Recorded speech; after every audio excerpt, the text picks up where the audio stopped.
불교 강좌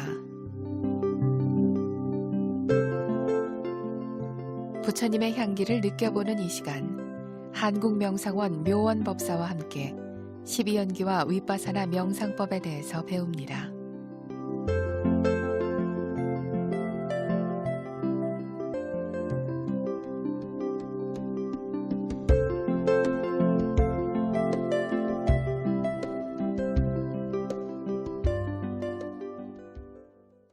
안녕하십니까? 묘원입니다.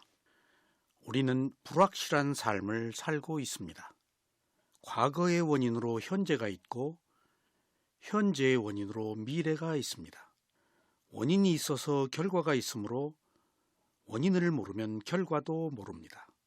원인은 가까운 원인이 있으며 무명과 가래라는 근본 원인이 있습니다.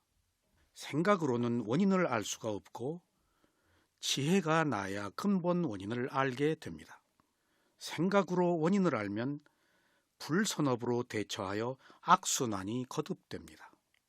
그러나 지혜로 원인을 알면 선업으로 대처하여 악순환의 고리를 끊게 됩니다.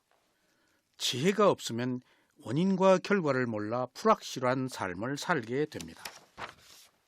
그러나 알아차리면 지혜가 나서 원인을 알아 결과를 예측할 수가 있습니다. 지혜란 원인과 결과를 알아 나쁜 원인을 일으키지 않는 것입니다. 모르면 나고 죽는 끝없는 윤회의 세계에서 불확실한 삶을 살아야 합니다. 수행자 여러분, 우리는 지은 대로 받고 있습니다. 사람이 다른 생명을 죽이고 다치게 하거나 자비롭지 못하면 다시 태어나서 살생의 과보를 받게 되어 빨리 죽습니다.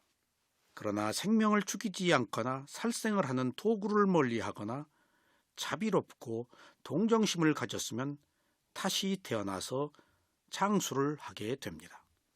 사람이 다른 생명을 괴롭히기 위해서 주먹이나 돌로 치거나 해치는 습관이 있으면 다시 태어나서 질병으로 고생을 합니다. 사람이 다른 생명을 해치는 습관이 없으며 모든 생명들을 존중해주면 다시 태어나서 건강한 생활을 누리게 됩니다. 사람이 성질을 잘 내고 난폭하며 사소한 것에서도 짜증을 내거나 화를 내고 악의를 가지고 분개하면 못생긴 얼굴로 태어납니다. 그러나 사람이 분노하지 않고 난폭하지 않으며 모욕적인 말에도 화를 내지 않고 참고 견디면 온화한 마음으로 인해 아름답게 태어납니다. 사람이 질투심이 많고 남이 가진 것과 존경을 받거나 명예를 얻는 것을 부러워해서 질투를 하게 되면 사회적인 지위를 얻을 수가 없습니다. 그러나 사람이 질투심이 없고 남이 가진 것과 존경을 받거나 명예를 얻는 것을 부러워하지 않으면 그 과보로 인하여 사회적인 지위를 얻습니다. 사람이 남에게 베푸는 마음이 전혀 없고 자신의 이익만 알아서 인색하면 탐욕의 과보로 인하여 가난한 사람으로 태어나게 됩니다. 사람이 남에게 베푸는 마음이 있어서 남을 돕고 베풀게 되면 자비로운 마음의 과보로 인하여 부유한 사람으로 태어나게 됩니다. 사람이 고집이 세고 거만하며 존경해야 할 사람을 존경하지 않게 되면 그 거만함과 불공손함의 과보로 인해 비천하게 태어납니다. 사람이 고집이 세지 않고 존경해야 할 사람을 마땅히 존경하게 되면 그 존경심의 공손한 마음의 과보로 인해 좋은 가문에 태어납니다. 사람이 학문을 배우고 덕망이 있는 자에게 물어서 옳고 그름을 알고 자기 행복을 찾아 실천하려고 하지 않으면 어리석은 자로 태어납니다.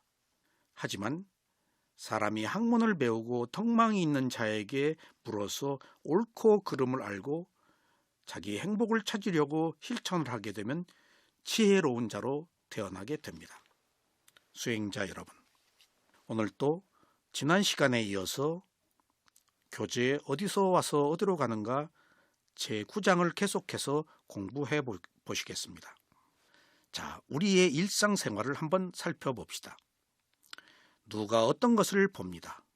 그리고 즉시 욕망을 느낍니다. 그 순간에 가지고 싶은 욕망에 압도됩니다.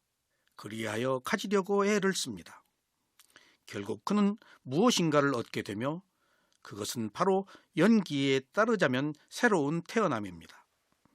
태어남이 있으면 다시 무명과 가래에 지배받고 영향을 받게 됩니다.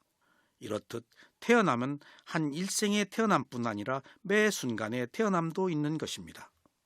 매 순간의 태어남이란 조금 전의 마음과 조금 후의 마음이 각기 다른 상황에서 각기 다른 사건을 만든다는 것입니다. 수행자 여러분, 한 생명의 윤회가 매 순간 일어나며 이러한 매 순간의 윤회가 모여서 한 일생의 윤회로 이어집니다. 윤회는 지금 이 순간에도 자신의 정신과 물질 안에서 끊임없이 일어나고 있습니다. 그리고 일어난 즉시 사라집니다. 그래서 연기는 책 속에 있는 것이 아닙니다. 그렇다고 연기가 이 법문 속에 있지도 않습니다. 연기는 지금 이 순간에 우리의 삶 속에 항상 함께 있습니다. 연기는 이렇게 부분 1은 부분 2를 연결하고 부분 2는 다시 부분 3을 연결합니다. 부분 3으로부터 다시 부분 4가 일어나게 됩니다. 이런 방식으로 연기의 회전은 끝없이 영원토록 계속됩니다. 하나의 완전한 회전 뒤에 또다시 새로운 회전이 일어나고 이렇듯 끝없는 과정이 무한히 반복됩니다. 우리 모두는 이 길을 벗어나려고 하는 단 한 번의 시도도 하지 않은 채로 이러한 인과관계 속에 놓여 있었습니다. 만일 우리가 시도를 했었더라면 지금 이 모습으로 존재하지는 않았을 것입니다. 수행자 여러분, 지금 다시 한번 생각해 봅시다. 나는 연기를 회전시키기 위해서 살고 있었는지 아니면 연기를 회전시키지 않기 위해서 노력했었는지 했다면은 과연 무엇을 얼마나 노력했습니까? 좋습니다. 우리는 몰라서 못했습니다. 그러나 이제 알았으니 해야 하겠습니다. 연기를 회전시키지 않는 방법은 위파사나 수행을 해서 느낌을 알아차리는 것입니다. 다시 교재 8쪽의 12연기 도표를 참조해 보시기 바랍니다. 수행자 여러분은 현재 자신이 어느 부분에 속해 있는지 살펴보기 바랍니다. 말할 것도 없이 그 답은 부분 2의 식, 명색, 유깁, 접촉, 느낌인 오온이자 고제에 해당하는 부분 2일 것입니다.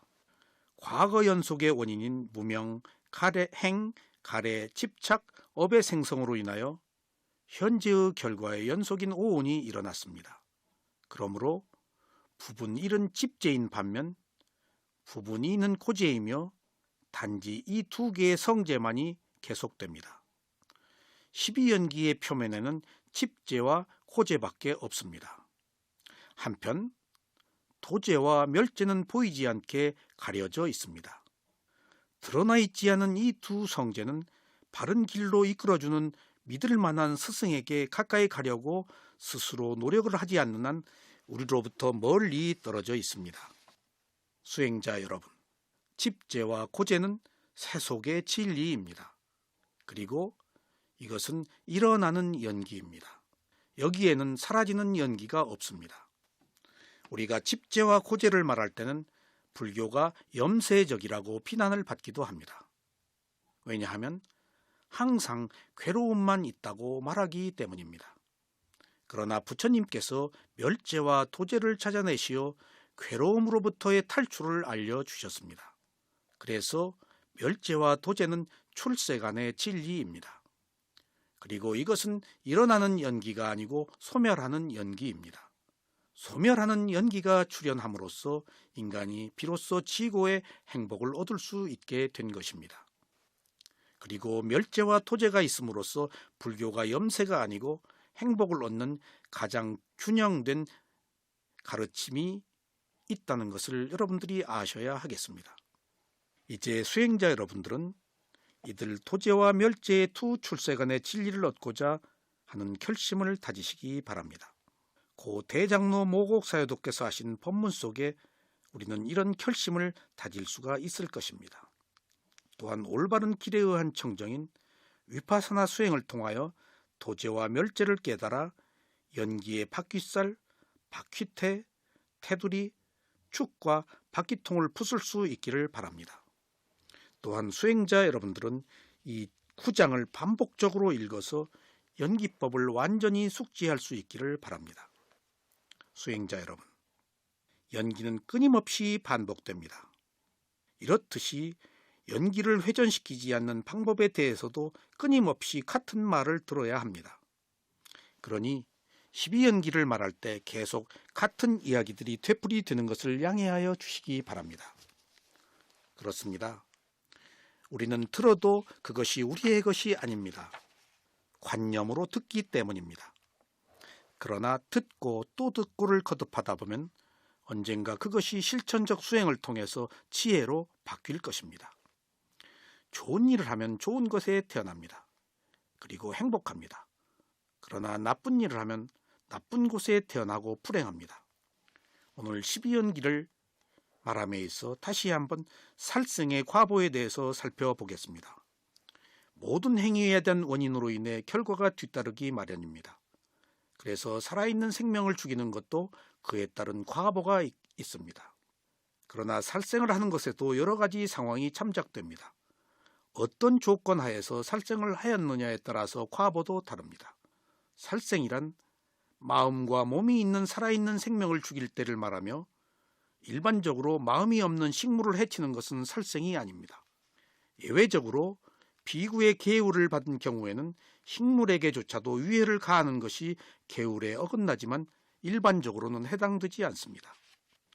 살생의 과보는 일정하게 악업을 형성하는 조건들이 충족되었을 때 그에 따른 과보가 나타나며 그렇지 않으면 악업의 과보가 없습니다. 살생의 악업을 행하여서 과보를 받게 되는 5가지 조건들은 첫째, 살아있는 존재가 있는 것. 둘째, 살아있는 존재라고 분명하게 아는 것. 셋째, 살아있는 생명에게 살생을 하려는 마음을 갖는 것. 넷째, 그리고 살생을 시도하는 행위를 하는 것. 다섯째, 결과적으로 살아있는 생명이 죽는 것. 이상 5가지입니다. 이상의 5가지 조건이 충족되었을 때만이 악업의 과보를 받기 때문에 모르고 살생을 한 경우에는 악업의 과보가 영향을 미치지 않습니다. 우리가 살아가면서 하게 되는 모든 행위는 대상이 있는 것을 아는 것과 대상에 대한 의도와 행위와 결과까지 포함되어야 과보가 생깁니다. 살생을 할 경우에 악한 행위에 따른 과보는 대상에 따라서 다릅니다. 성스러운 사람을 죽이면 그만큼 더 큰 악업의 과보를 받습니다. 의식이 고양된 성스러운 수행자를 살생하는 것과 의식이 낮은 모기나 파리를 죽이는 것에 따른 과보는 당연히 다른 것입니다. 몸집이 큰 생명을 죽이는 것과 작은 생명의 살생의 과보가 다르며 지혜가 있는 것과 지혜가 없고 본능만 있는 것에 따른 살생의 과보가 다릅니다. 수행자 여러분, 은혜를 입은 부모나 스승에 대한 살생은 일반적인 대상에 대한 과보와 크게 다릅니다. 다르기 때문에 그 과보는 매우 크고 고통스럽습니다. 살생을 한 과보는 상대가 겪는 고통과 현실을 그대로 받게 되어 단명, 질병, 사랑하는 사람과 헤어지고 항상 슬프고 두렵게 삽니다. 수행자 여러분, 이제 우리가 어떻게 살아야 하겠습니까? 우리는 살생을 금하고 선한 마음으로 살아야 하겠습니다. 자기가 한 선하지 못한 행위는 온전히 자기가 받게 되며 뿐만 아니라 다음 생까지도 연결된다는 사실을 다시 한번 유념하셔야 되겠습니다.